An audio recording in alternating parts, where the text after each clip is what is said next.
Kann man das Bierbad austrinken? Schmeckt es gut? Meine Antwort ist dann immer darauf, wenn Sie 37 Grad warmes Bier mögen, Sie können gerne probieren. Es ist nicht giftig, aber es schmeckt bitter.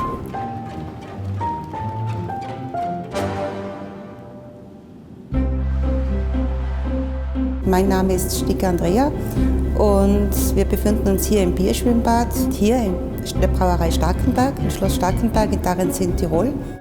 Dieser Raum war vor 15 Jahren noch Teil der Brauerei. Man hat die Brauerei dann umgebaut und da hatte unsere Chefin die Idee, wir könnten hier ein Bierbad machen. In den Gärbottichen der Brauerei bieten wir unseren Gästen jetzt ein Bierschwimmbad an. Also das Erste, was man wahrnimmt, ist natürlich der Biergeruch. Der sticht natürlich aus hier. Und sonst im Wasser ist eigentlich ganz normal, wie in einer Sauna, in einer Therme. Es ist sehr gut für die Haut und man bekommt eine sehr feine, samtene Haut. Es wird auch empfohlen, sich danach eigentlich nicht zu duschen, weil das dann in die Haut einziehen kann und das also einen auch guten Pflegefaktor hat. Nun ja, ich glaube, die Gründe, warum die Leute im Bier baden möchten, ist, dass es etwas Einmaliges ist. Es wird sonst weltweit nicht angeboten, nicht in dieser Form, nicht in dieser Größe. Wenn Sie unser Bierbad buchen, Sie können sich selber Bier zapfen, Sie können hier etwas essen, Sie können hier etwas trinken. Sie können einfach Spaß haben.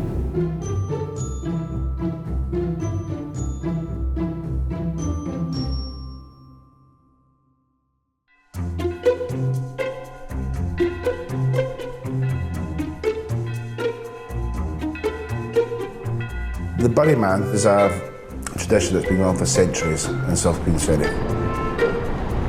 300 years ago, it was a very pagan community. This guy would get dressed up once a year to try and take away all their bad luck, to give them, maybe hopefully give them a good harvest.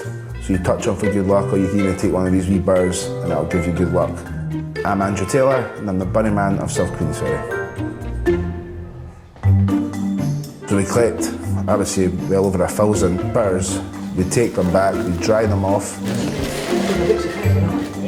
Yeah, well, I put a balaclava over my face and they actually sew the balaclava to a t-shirt. And then my t-shirt to my trousers is also sewed. And then they just stick the birds on me, pretty much one by one, from head to toe.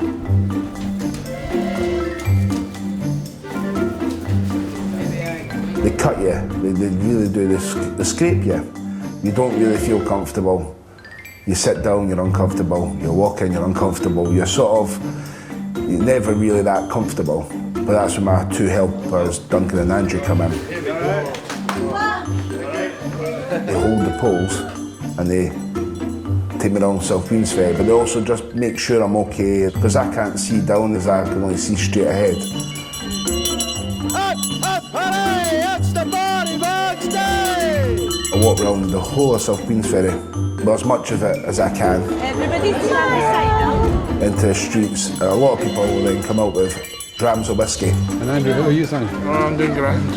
Which I'll take a sip of, or have a lot of whiskey stops, all the way down South Queensferry. And then I hit the high street, going to all the pubs, restaurants for a wee sip of whiskey. I must walk about 8 to 10 mile overall, I would say.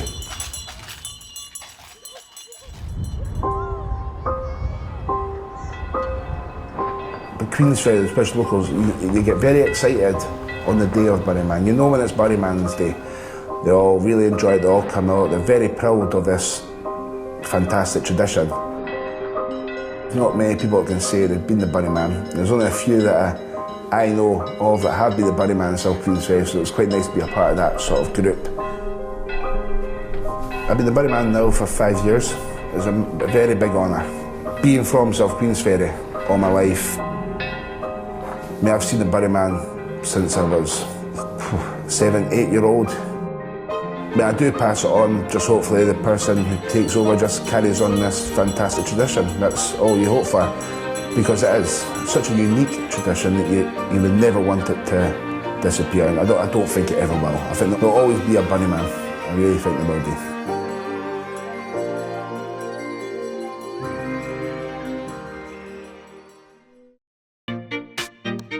Earl early on, a writer for one of the traditional whiskey magazines wrote that our product tasted like sheep piss. Like sheep piss. I mean, that was so ridiculous and so absurd. People said, how would somebody know what sheep piss tastes like?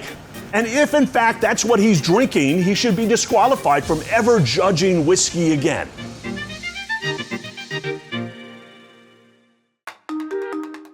There's a whiskey shortage in the world right now. Not everybody realizes it, but prices are going up. Some bottles are disappearing from the shelves because people can't keep up with demand. Typically, you make a distilled spirit and you put it in a barrel, and you wait for 8 or 10 or 12 years, and I'm not that patient a person. Generally, the stuff that we make only takes about 24 hours. We're not a craft distiller, we're not a micro distiller. We are a technology company that works in the whiskey space. 80% of the flavor in a whiskey comes from the wood. There are some amazing woods out there that we couldn't build barrels from because they would leak like a sieve. We take the clear spirit and along with the wood, we put them in pressure-capable stainless steel tanks, squeezing the wood like a sponge, moving the alcohol in and out of the pore structure of the wood.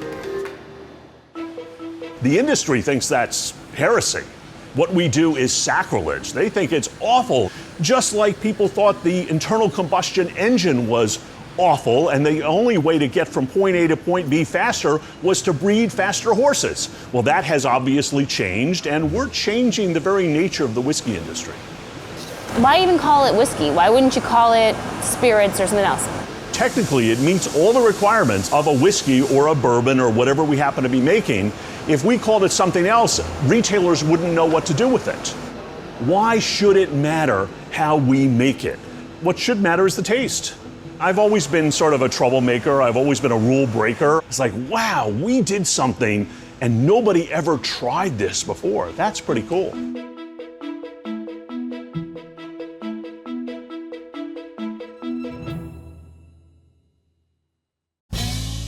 Our founding fathers were booze hounds.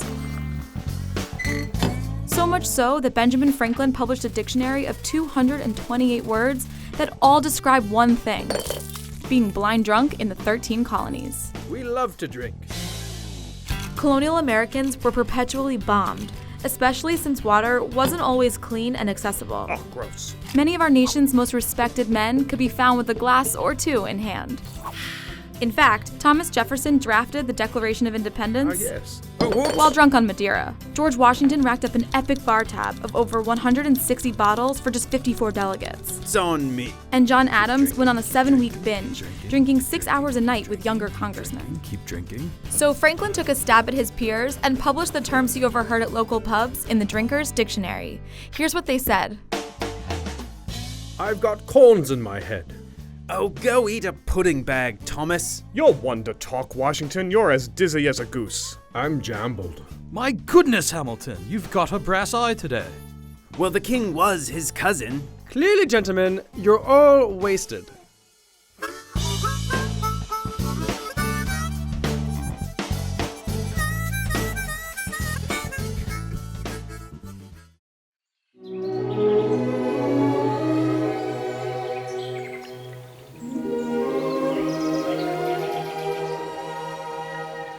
When you find a tree that has an apple in it and just discovering new varieties, it's just, I live for that.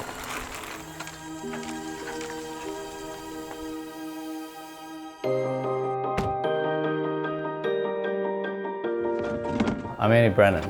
My wife and I, we go around our town and we forage for wild apples, and we make it into a series of ciders based on where the apples are located. You sell at the Gramercy Tavern. Yeah, Gramercy Tavern, which I've only eaten at once. I know it's famous, and especially their wine menu is somewhat famous. Having cider made from wild foraged fruit is really unusual, something that can only be done in very small amounts. What comes out of the bottle is really special.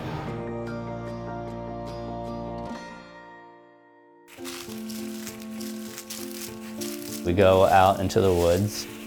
We go to places where apples are not at all influenced by human cultivation. We're searching the woods, and sometimes it's difficult to find the trees. And if the light doesn't hit the silver in the trunk just right, you may not even know it's an apple tree. You're in luck when you find not just one or two, but a whole forest of trees, which sometimes does exist.